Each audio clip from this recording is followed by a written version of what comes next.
Hi friends, welcome to my channel. ఈ వీడియోలో నేను మీకు ల్యాప్టాప్ యొక్క టచ్ ప్యాడ్ను ఏ విధంగా యూజ్ చేయాలనేది కంప్లీట్గా ఎక్స్ప్లెయిన్ చేస్తాను. ఈ వీడియో అయితే ఎండ్ వరకు చూడండి. ల్యాప్టాప్ యొక్క టచ్ ప్యాడ్ ఈ విధంగా ఉంటుంది. మీకు కనిపిస్తున్న ఈ ఏరియా అంతటినీ కూడా టచ్ ప్యాడ్ అంటారు. దీన్ని ట్రాక్ ప్యాడ్ అని కూడా పిలవచ్చు. ఈ టచ్ ప్యాడ్ ల్యాప్టాప్కి ఇన్పుట్ డివైస్గా పనిచేస్తుంది. ఈ టచ్ ప్యాడ్కు లెఫ్ట్ బటన్ ఒకటి, రైట్ బటన్ ఒకటి, మొత్తం 2 బటన్స్ ఉంటాయి. ఇప్పుడు ఈ టచ్ ప్యాడ్ను ఏ విధంగా యూజ్ చేయాలో చూపిస్తాను. ఈ టచ్ ప్యాడ్ను 80% సింగిల్ ఫింగర్తోనే ఆపరేట్ చేస్తాం. ఇప్పుడు ఈ సింగిల్ ఫింగర్ ఏ విధంగా ఉపయోగపడుతుందో తెలుసుకుందాం. సింగిల్ ఫింగర్తో టచ్ ప్యాడ్ మీద డ్రాగ్ చేస్తుంటే డెస్క్టాప్ మీద కనిపిస్తున్నట్లుగా మౌస్ పాయింటర్ మూవ్ అవుతూ కనిపిస్తుంది. ఇప్పుడు మీరు ఏదైనా ఒక ఫైల్ని కానీ ఫోల్డర్ని కానీ సెలెక్ట్ చేయాలి అనుకుంటే మౌస్ పాయింటర్ను ఆ ఫైల్ మీద పెట్టి టచ్ ప్యాడ్పై ఒకసారి టచ్ చేయండి. ఫైల్ సెలెక్ట్ అవుతుంది. ఈ విధంగా ఫైల్ను సెలెక్ట్ చేసుకోవచ్చు. ఏదైనా ఒక ఫైల్ని కానీ ఒక ఫోల్డర్ని కానీ ఓపెన్ చేయాలి అనుకుంటే ఆ ఫోల్డర్పై మౌస్ పాయింటర్ని పెట్టి టచ్ ప్యాడ్పై 2 సార్లు టచ్ చేయండి. ఫోల్డర్ ఓపెన్ అవుతుంది. ఈ విధంగా ఒక ఫైల్ను ఓపెన్ చేసుకోవచ్చు. ఇప్పుడు టచ్ ప్యాడ్లో ఉండే లెఫ్ట్ బటన్ కోసం తెలుసుకుందాం. టచ్ ప్యాడ్లో ఉండే ఈ లెఫ్ట్ బటన్ ఏదైనా ఒక ఫైల్ను అంటే ఫోల్డర్స్ని కానీ డాక్యుమెంట్స్ని కానీ వీడియోస్ని కానీ MP3 ఫైల్స్ని కానీ వీటన్నింటినీ కూడా ఒక ప్లేస్ నుండి వేరే ప్లేస్కి మూవ్ చేయడానికి యూజ్ అవుతుంది. అది ఎలా అనేది చూపిస్తాను. డెస్క్టాప్ మీద లెఫ్ట్ సైడ్లో కెమెరా అనే ఒక ఫోల్డర్ ఉంది. దీన్ని మనం రైట్ సైడ్కి మూవ్ చేద్దాం. ముందుగా మౌస్ పాయింటర్ను ఆ కెమెరా ఫోల్డర్పై పెట్టండి. ఇప్పుడు టచ్ ప్యాడ్లో లెఫ్ట్ హ్యాండ్ ఫింగర్తో లెఫ్ట్ బటన్ను హోల్డ్ చేసి పట్టుకోండి. ఇప్పుడు రైట్ హ్యాండ్ ఫింగర్తో టచ్ ప్యాడ్ మీద ఇలా డ్రాగ్ చేస్తూ రైట్ సైడ్లో వదిలేయండి. ఈ విధంగా మౌస్ లెఫ్ట్ బటన్ యూజ్ చేసి ఫైల్స్ను డ్రాగ్ అండ్ డ్రాప్ చేసుకోవచ్చు.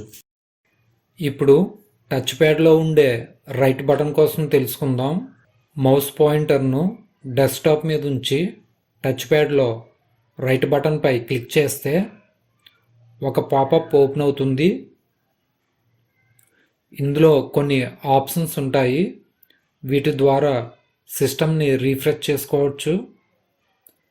అదేవిధంగా న్యూ ఫోల్డర్ని క్రియేట్ చేసుకోవచ్చు. డిస్ప్లే సెట్టింగ్స్ని కూడా చేంజ్ చేసుకోవచ్చు. ఇవన్నీ కూడా టచ్ ప్యాడ్లో రైట్ బటన్ క్లిక్ చేసి చేసుకోవచ్చు. ఇప్పుడు 2 ఫింగర్స్ ఏ విధంగా యూజ్ అవుతుందో తెలుసుకుందాం.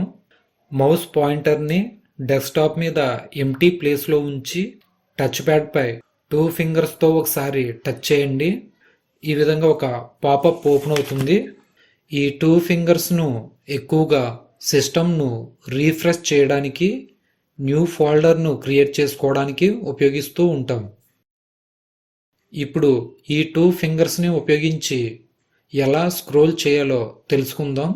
టాస్క్ బార్లో ఉన్న స్టార్ట్పై క్లిక్ చేయండి. ఇందులో టాప్లో రైట్ సైడ్లో ఉన్న ఆల్ యాప్స్పై క్లిక్ చేయండి. ఇక్కడ మనకి 13 యాప్స్ వరకు కనిపిస్తున్నాయి. ఇంకా 50 యాప్స్ వరకు ఉంటాయి. ఆ యాప్స్ అన్నీ కూడా మనకి కనిపించాలి అంటే టచ్ ప్యాడ్ మీద 2 ఫింగర్స్ను పెట్టి పైకి డ్రాగ్ చేస్తే ఈ పేజ్ పైకి స్క్రోల్ అవుతుంది. కిందకి డ్రాగ్ చేస్తే కిందకి స్క్రోల్ అవుతుంది.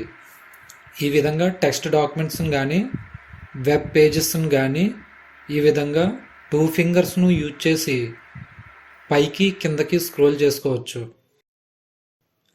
ఇప్పుడు 2 ఫింగర్స్ను యూజ్ చేసి ఏ విధంగా జూమ్ ఇన్ జూమ్ అవుట్ చేయొచ్చో చూపిస్తాను. ముందుగా ఒక పిక్చర్ను ఓపెన్ చేస్తున్నాను. ఈ పిక్చర్లో ఉన్న ఫ్లవర్ను జూమ్ చేయాలి అనుకుంటున్నాను. కాబట్టి మౌస్ పాయింటర్ను ఫ్లవర్ మీద ఉంచి టచ్ ప్యాడ్లో 2 ఫింగర్స్ని ఈ విధంగా దూరంగా డ్రాగ్ చేస్తుంటే పిక్చర్ జూమ్ ఇన్ అవుతుంది. మళ్ళీ అవే ఫింగర్స్ని దగ్గరికి డ్రాగ్ చేస్తుంటే జూమ్ అవుట్ అవుతుంది. ఈ విధంగా ఇమేజ్నే కాదు, టెక్స్ట్ డాక్యుమెంట్స్ను, వెబ్ పేజెస్ను కూడా ఇదే విధంగా జూమ్ ఇన్ జూమ్ అవుట్ చేసుకోవచ్చు. ఇప్పుడు 3 ఫింగర్స్లో ఉండే వాటి కోసం తెలుసుకుందాం. టచ్ ప్యాడ్ పై 3 ఫింగర్స్ను పెట్టి ఒకసారి పైకి స్వైప్ చేసినట్లయితే మనం ఓపెన్ చేసి వర్క్ చేస్తున్న అప్లికేషన్స్ అన్నీ కూడా ఒకేసారి ఓపెన్ అయి కనిపిస్తాయి. 3 ఫింగర్స్ను డౌన్కి స్వైప్ చేస్తే అప్లికేషన్స్ అన్నీ కూడా మినిమైజ్ అయిపోతాయి. అంతేకాకుండా ఓపెన్ చేసి ఉంచిన అప్లికేషన్ను మ్యాక్సిమైజ్, మినిమైజ్ కూడా చేసుకోవచ్చు. అంతేకాకుండా మనం ఓపెన్ చేసి మినిమైజ్ చేసిన అప్లికేషన్స్ను 3 ఫింగర్స్ టచ్ ప్యాడ్ మీద పెట్టి లెఫ్ట్కి రైట్కి డ్రాగ్ చేస్తుంటే మనం మినిమైజ్ చేసిన అప్లికేషన్స్ అన్నీ కూడా కనిపిస్తాయి. ఏది ఓపెన్ చేయాలి అనుకుంటే దానిపై సెలెక్షన్ ఉంచి టచ్ ప్యాడ్ పై ఫింగర్స్ను తీసేయండి. ఈ విధంగా అప్లికేషన్ ఓపెన్ అవుతుంది. ఈ విధంగా ల్యాప్టాప్ యొక్క టచ్ ప్యాడ్ను యూజ్ చేసుకోవచ్చు. ల్యాప్టాప్ బేసిక్స్ పార్ట్ 25 వీడియోతో మళ్ళీ కలుసుకుందాం. ఈ వీడియో కనుక మీకు ఉపయోగపడింది అనుకుంటే లైక్ చేయండి, షేర్ చేయండి, కామెంట్ చేయండి. ఇలాంటి మరిన్ని వీడియోస్ కోసం మన ఛానల్ను సబ్స్క్రైబ్ చేసుకోండి. Thanks for watching. Please subscribe me.